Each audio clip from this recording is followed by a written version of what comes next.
Hey everybody, what's up and welcome back to today's video guys. And today guys, I'm going to go ahead and be showing you how to share your profile URL from Fiverr.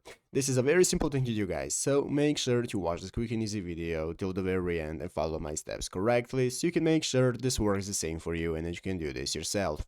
But yeah guys, let's get straight into it. So guys, the first thing you want to do is go ahead and open up the official Fiverr website right here at fiverr.com if you haven't already, and after opening it up guys, you'll be greeted by the main page right here where you want to go ahead and log into your account that you want to share. So in the upper right corner is going to be the sign in button that you can use for logging into your account. If you do not already have an account, you can go ahead and create a new one, and after logging in, you'll be greeted by this main page right here, which is the homepage of Fiverr, where you can see all the sections you can access, you can see other gigs that people are posting, and so on.